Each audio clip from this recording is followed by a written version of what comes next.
SRM Tamil பேராயத்தின் பிரம்மாண்ட பேச்சு போட்டி முதல் பரிசு 5 லட்சம். சொல் தமிழா சொல் 2025 பிரம்மாண்ட பேச்சு போட்டி நெல்லை மண்டலம் போட்டி நடைபெறும் நாள் 9/3/2025. இடம் சதக்கத்துல்லா அப்பா கல்லூரி, திருநெல்வேலி. QR கோடை ஸ்கேன் செய்து விண்ணப்பத்தை அனுப்புங்க.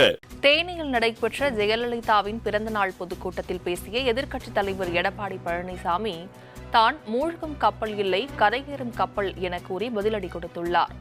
முன்னதாக எடப்பாடி பழனிசாமியை மூழ்கும் கப்பல் என்றும் நன்றி மறந்த துரோகி எனவும் ஓ பன்னீர்செல்வம் விமர்சித்திருந்தார். இங்க ஒருத்தர் இருக்காரு, யாருன்னு உங்களுக்கு தெரியும். அவரு பத்திரிகையில் விட்டுருக்காரு, எடப்பாடி பழனிசாமின்னு சொல்ல எடப்பாடி ஒரு முழுகும் கப்பல், அதில் யாரும் ஏற மாட்டார்கள், நன்றி மறந்த துரோகி இவற்றைகள் தான் அதிமுக காப்பாற்ற முடியும். நானா துரோகம் செஞ்சேன்?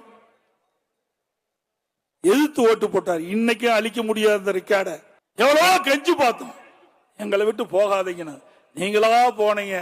அதுக்கு நாங்க என்ன காரணம்? எங்க மேல பழி சுமத்தி பிரயோஜனம் இல்ல. துரோகம் செஞ்சவர் எங்கே நிற்கிறார் என்று பாருங்க. நல்லது செஞ்சா யாரு வேணாலும் இங்க வரலாம்.